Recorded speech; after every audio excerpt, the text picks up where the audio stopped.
Սիրելի հայրենակիցներ, իմ պարտն եմ համարում աման ելույթին հիշեցնել։ Այս խորհրդարանը ունի լեգիտիմության խնդիր, այս խորհրդարանի պատգամավոր մեր գործընկեր Արթուր Սարգսյանը երրորդ օրն է անօրինական որոշմամբ զրկված է խորհրդարանի աշխատանքներին մասնակցելու հնարավորությունից եւ ազատություն բոլոր քաղբանտարկյալներին։ Ճիշտ ասած, քիչ առաջ պարոն Ռուբինյանի վարման կարգով ուզում եի կարճ մի առաջարկ անեի։ Առաջարկեի 20 րոպե ընդմիջում, որպեսզի առաջարկեի պարոն Վահագն Ալեքսանյանին միասին բարձրանանք առաջին բաժին, նոր պատգամավորները քիչ-քիչ կվարժվեն, այնտեղ գաղտնի փաստաթղթերն են պահվում, առաջին բաժին եւ խնդրեի առաջին բաժնի աշխատակիցներին մեզ տրամադրեին մեծամասնության կողմից ձևավորված մի այնքան որ մենք բոյկոտում էինք, չէինք ընդունում, բայց անօթացել ենք 44 օրյա պատերազմի հանգամանքներն ուսումնասիրող զեկույցը, որի տակ դրված է Վահագն Ալեքսանյանի ստորագրությունը, բացի այնտեղ մոտ 10-15 էջանոց հատված, որը վերաբերվում է Հայաստանի Հանրապետության զինված ուժերում Սու-30-ների ձեռքբերմանը, քանի որ գաղտնիությունը ես չեմ կարող ասել ինչ է գրված, եւ պարոն Վահագն Ալեքսանյանը կհամոզվեր, որ իր ձեռքով ստորագրված զեկույցում գրվածը 180 աշճան հակասում էր այն հայտարարությանը, որ քիչ առաջ պարոն Ալեքսանյանն արեց այս ամբիոնից, հպարտանալով Սու-30-ների ձեռքբերմանը։ Կառաջարկեմ, բայց ծանոթանաք, պարոն Ալեքսանյան։ Հիմա իրականում հարգելի գործընկերներ եւ սիրելի ժողովուրդ, այս երկօրվա քննարկումներում իշխանության ներկայացուցիչները պարբերաբար շուռ են գալիս Հայաստան խմբակցության կողմ եւ սկսում են վերլուծել, թե ինչի 28 հոգանոց խմբակցությունը այսօր ներկայացված է 12 հոգանոց խմբակցությամբ։ Իրականում չգիտեմ, պարոն Ռուբինյանի հորդորն են լսել, բայց խոսույթը իշխանության ներկայացուցիչների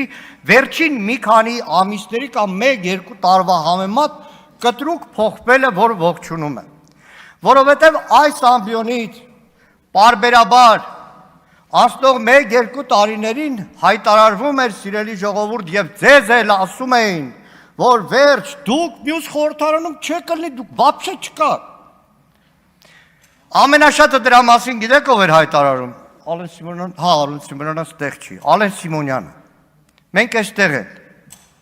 Հիմա 12 հոգով, բայց դա էական նշանակություն չունի։ Բայց այստեղ մի կարևոր բան կա։ Հաշվարկը սխալ է քաղաքական մեծամասնության, որովհետև արդյունքը այս ընտրությունների եւ նաեւ անցնող 5 տարիների Հայաստան խմբակցության չարքաշ գործունեության, շատ հաճախ տհաճ, շատ հաճախ մաշեցնող, շատ հաճախ հոգնեցնող, շատ հաճախ ոչ ցանկալի իրավիճակների միջով անցնելով, նաև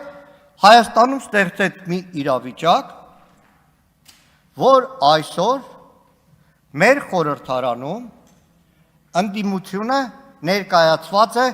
46 հոգով։ Ճիշտ եմ ասում, պարոն Վարդանյան։ 46 եմ ասում, որովհետև այս ընտրություններից հետո կենտրոնական ընտրական հանձնաժողովի անօրինական որոշմամբ գողացվել է ընդդիմության եւս 5 մանդատ։ Հաշվարկը քաղաքական մեծամասնության գործընկերներ պետք է արվի նաեւ վերջնարդյունքով, որովհետև 21 թվականին Հայաստան դաշինքը գրեթե եզակի ընդդիմադիր կուսակցություն էր, որ մասնակցում էր ընտրությունների եւ իշխանության դեմ եղած բոլոր մեր հայրենակիցները կամ ոչ ամբողջությամբ, բայց մեծամասնությամբ քվեն տալիս էր Հայաստան դաշինքին։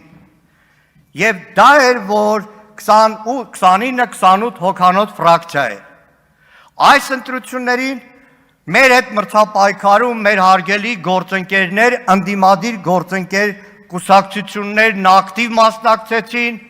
զորեղ մասնակցեցին եւ այս տարիների արդյունքն է, որ եթե 2021 թվականին իշխանության դեմ մեր հայրենակիցները տվել էին շուրջ 270,000 դեմ քվե, այս ընտրություններին շուրջ 600,000 մեր հայրենակից քվեարկել է ընդդիմադիր, վառ ընդդիմադիր, այն ուժերին, որի արդյունքում ակնկալել է, որ ԿՊ-ն զրկվելու է իշխանությունից։ Սա է հանրագումարը, սա է արդյունքը, դա մեկ օրվա աշխատանք չէր, դա երկու օրվա աշխատանք չէր, դա քաղաքական մենակ խորհրդարանի աշխատանք չէր, փողոցի պայքար չէր, դա մեր շատ հայրենակիցների զրկանքն էր, բանտարկությունն էր։ Այդքանն է, որ ուզում էի ասեի, բայց պարոն Ալեքսանյան, ամեն դեպքում, եթե կուզեք միասին կարող են գնալ, հեշտ կարող եմ այդ զեկուցում գտնել հատվածը։ Հիմա ես քիչ-քիչ սկսում եմ հասկանալ, թե ինչի նաև Անդրանիկ Քոչարյանը հափորձում էր 44 օրյա զեկույցը առնվազն ազգային ժողովի պատգամավորներին ներկայացնել փակնիստի, այդպես էլ այդ գաղափարը տապալվեց։ Շնորհակալ եմ։